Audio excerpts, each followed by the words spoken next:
Good day to all of you, and thank you for having me on this platform. To sustain, we must be sustainable and beyond is actually what I'm going to be talking about. Now, I'm just thinking that most of you have already been inundated with a lot of information, a lot of global data on the reason why we are at this point and juncture of a sustainability crisis. So, what's the next step and how do we handle this predicament? To handle this predicament, it's very natural and logical for me as well as you to take a few steps back and a few steps into the future. How did my journey begin? My journey began in international business where I was handling the supply chain of fashion. It was all about haute couture. It was about being on the ringside view of fashion. It was about high street fashion, high street retailers, and the works. It was a dazzling world, and anybody gets carried away by it.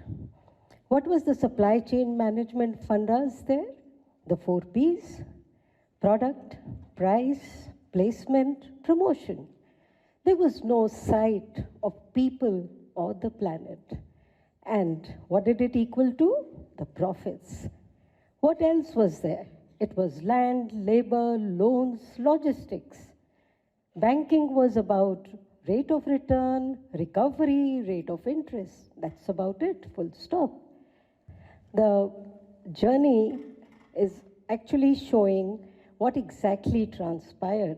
On the sidelines, what was happening was the Rana Plaza disaster and the lives and livelihoods of millions and millions of workers hanging by the thread. When I say hanging by the thread, I did a research which was presented globally also, which was about out of 100 rupees, 80 rupees to 85 rupees went to the brand, the retailer, and the high street operator. And only 10 rupees came to the actual workforce.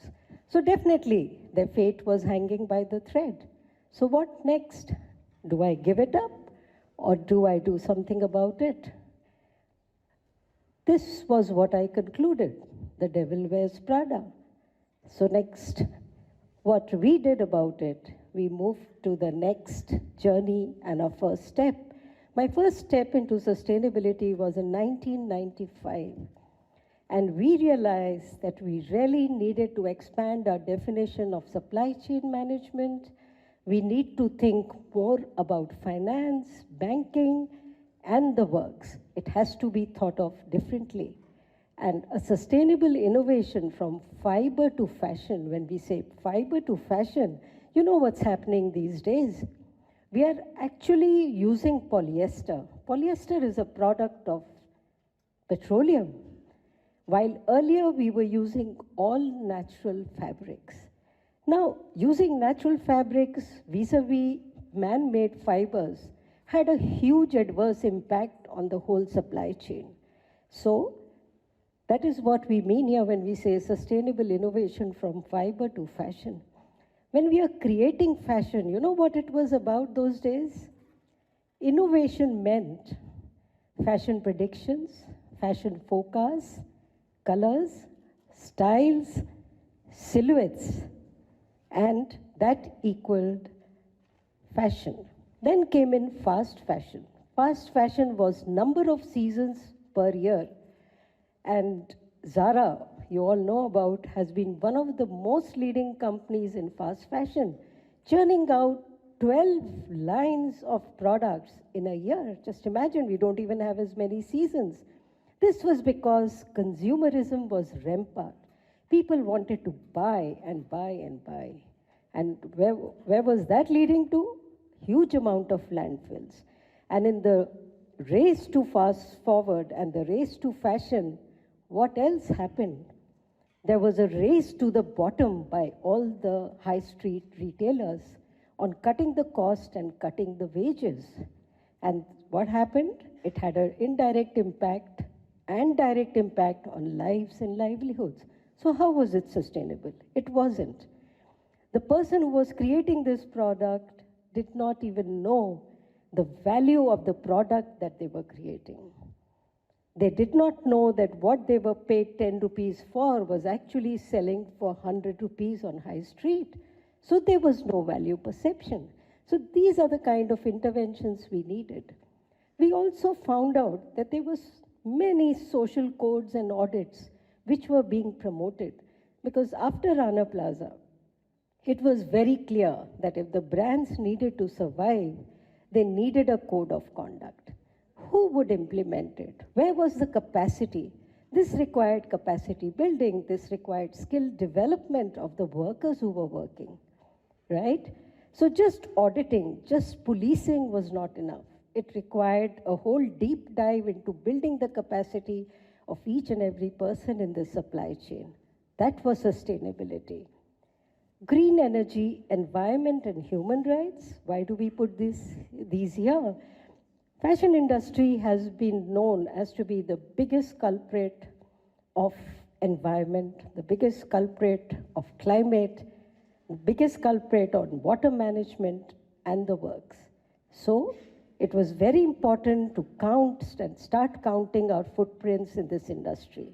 And green energy came in, and the environment. Now, the environment was not just about your atmosphere. It was not just about pollution. It was not just about the chemicals thrown into the river. It was also about the people. What is happening with the people who are producing, who are working in chemical industries? You know, there was a time when the whole jute manufacturing happened in India. No other country in the world wanted to take up jute manufacturing. Why? Because the jute fiber actually causes tuberculosis. And a huge set of population in the eastern part of India was actually going through this turmoil. So this is where we talk of human rights. There is a human right to that. A human has the right to know what are the adverse impacts of the industry they are working in, right? And they have to be taught about it. Sorry. Advocacy. Advocacy was not just about telling people what is happening or what should be done. It was more about questioning ourselves, how to make codes work.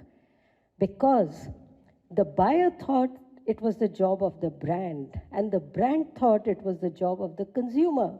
The consumer said, why should I pay extra for sustainability? I'm not going to pay extra 20 rupees for a t-shirt right away. I don't even know whether it's going back to the worker. So why should I pay? It's a job of the brand. Everybody thought it's a zero-sum game, which it is not. It is not a zero-sum game, and unless everybody gets together, we cannot manage this. This is what we were trying to do, trying to make these codes work. What were our business learnings here? 3 very key business learnings which came out of practice and from the ground. Sustainable sourcing. Sourcing is the root cause. That is the key. If you source your raw material right, if you source your energy right, if you source your technology, innovation, machining, you just get them right, you know, half your problem of sustainability is solved. Second, building an ecosystem, that is moving out of the realm of a straight line supply chain concept. Earlier, supply chain was understood as 4 things, farm to the table. Now, if you see the farm to the table supply chain, you'll be surprised. It's not like plucking a vegetable from the garden, washing it, cooking it, and eating it. It's no longer that anymore, right? Number 3, information flow. When I say information flow, it sounds very ordinary. It is not. We need multiple flows of information. We just don't need information with one CSR department or the sustainability department. Sustainability cannot be the job of one department. It has to be a live wire running throughout the company, right through every department, even your security guard, even the person who's driving the vehicles of your company, who's driving the products, should know what emission and pollution is about. Now, people often say that sustainability is like a management PDCA approach, and that is what you do. But there is no exit. There is no exit. Why? Because it is getting complicated. It is getting immense. It is getting more and more circular. You know, it's beyond being a straight line. It's no longer a simple, even a global value chain, you'll be surprised, runs into 4,000 to 5,000 miles.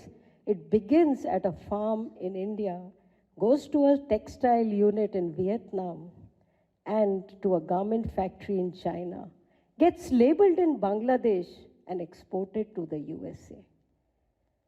Now, how does a consumer in the US know what exactly is the traceability? What exactly and where exactly and how exactly is the material coming and from where? So that is why the maze here, because it is a maze which we need to address by moving on and on. There is no exit really out of sustainability. There's another point I would like to add here before we come to knowledge dissemination, is the energy sector. Why energy? Energy is sector agnostic. Energy is the very narrow path we all have to move on to actually address the carbon footprints, to address the COP28 solutions. Now, what has COP28 concluded with? COP28, the brands displayed, they're coming together for sustainability. They have pledged that we will maintain the 1.5 degree limit come what may. We will not exceed it. This is what has happened. Net zero, 200 countries have pledged. People have pledged on human rights, planets, profits, livelihoods, human rights. I mean, if you people, all of you have been reading some of the newspaper clippings, the biggest of the industry organizations are actually meeting the finance minister into understanding how they can, through their operations, address human rights and livelihoods. They're not asking the finance minister for money. They're not asking the finance minister for favors, but they're actually asking the finance minister whether we can and how we can address human rights, right? So this brings us to eco-financing and the culture of financing that has to change and has to look at these aspects. Knowledge dissemination is not new, and unless we have this knowledge dissemination, we wouldn't know what to innovate, we wouldn't know what to co-create, we would not know what is happening around us, and it would lead us only reinventing the wheel.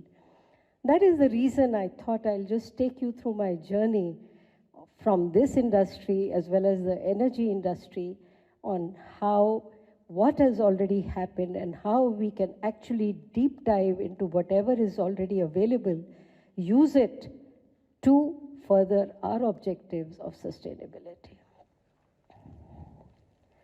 Thank you for sparing your time. And as my final words, I would say, the day after tomorrow is in our hands, nobody else's. Thank you.